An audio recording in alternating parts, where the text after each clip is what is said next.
things are a little uneven in life. Okay. I am ready whenever you are. Growing up, I was always taught, always be the bigger person and always take the high road. This was a very big lesson very recently because my 12-year-old sister tried everything she could to get on my nerves. When I didn't respond, I realized being the bigger person will always make you happier. And Ash Maiden is told in the Gutenberg Project, we watch as three siblings learn the importance and value of being a bigger person and taking the high road. Once upon a time, there lived a beautiful family in a large cottage at the edge of the forest.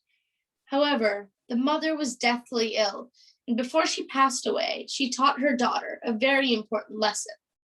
Always be pious and always be kind. And as the daughter grew up until her teen years, she was pious and kind towards everyone she met.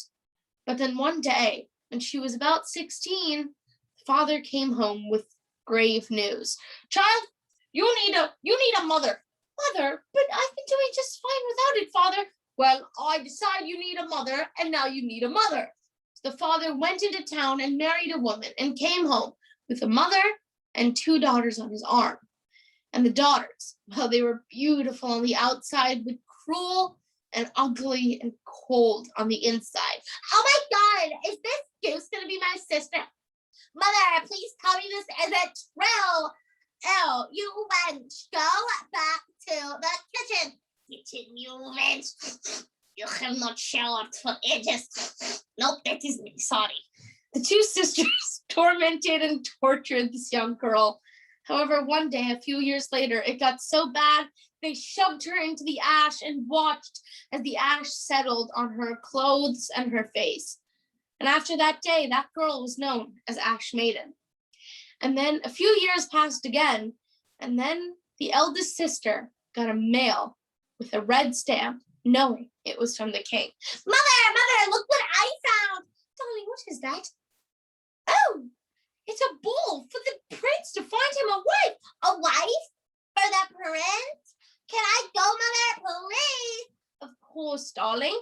We will get Ash Maiden to sew you and your sister beautiful dresses now, won't we? However, Ash Maiden listened to all of this. Mother, can I come too, please? Darling, Ash Maiden, come here, darling. Now tell me, who would want a little servant, little mouse like you? Oh, I suppose you're right. And Ash Maiden was dejected, hurt, and upset, and she watched as her sisters and her mother got grandly ready for the ball. And Ash Maiden ran to the trees and sat by her mother's grave and watched as the tears slipped from her eyes. I have no one, Mother. No one cares about me. And as if her mother heard her from the heavens, the birds started singing. Ash Maiden, don't cry. Birds can talk now. Ash Maiden, think of me as your protector. I'm going to take you to the ball in a beautiful dress. And as if on cue, golden silk and tresses fell from the sky, and Ash Maiden was decorated, and even with little slippers made of gold on her feet. And as Ash Maiden wandered into the ballroom, all eyes were trained only on her. Oh my Lord, you are beautiful, aren't you? Darling, would you do me this favor and have this dance with me? Okay. Ash Maiden danced the night away with that prince, but as soon as the clock struck 11, she remembered a grave warning from the bird. Remember, Ash Maiden, your mother will be home by midnight, so be home sooner. And so as the clock struck 11, she ran away from the prince hot on her heels, but in her haste, she realized she dropped her shoe. She ran all the way home. And when her mother returned, she had stripped herself of her dress, covered herself in ash, curled up in a little ball, and was sound asleep. But the next morning, as Ash Maiden woke up, the entire town was in a frenzy.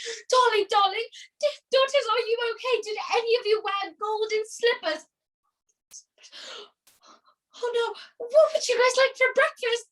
Ash Maiden's face turned bright red, but she hid it before her mother could see, and she ran to the kitchen, panic finally setting in. The prince was out looking for her. And as if the heavens and fate had aligned, the prince knocked on Ash Maiden's door. Are there any unmarried women in this house? You are the last house in the town. And the mother opened the door, letting the prince come in. And as he held a golden slipper, the wind was knocked out of Ash Maiden. And the two sisters ate all of this up. Oh my God, hi.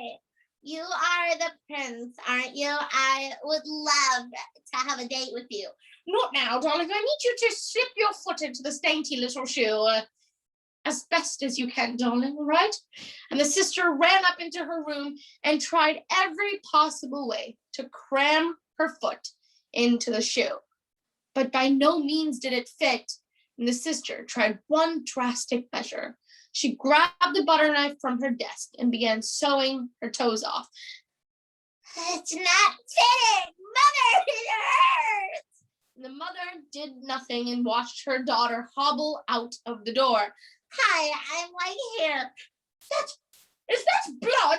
Give me the shoe immediately. And the prince walked and walked, and the same sister met the same fate. And then he tried it with Ash Maiden. And what do you know? Perfect fit. Ash Maiden and the prince were married that very day, and that taught her sisters and her stepmother, a very important lesson. Taking the high road and being the bigger person will always lead you to a happily ever after. All right, how much time? 6 minutes, 40 seconds. Let's go. Yes. When I practiced, it was 7:15, so I literally should. Yeah. Okay. Okay. You want me to leave? Yes.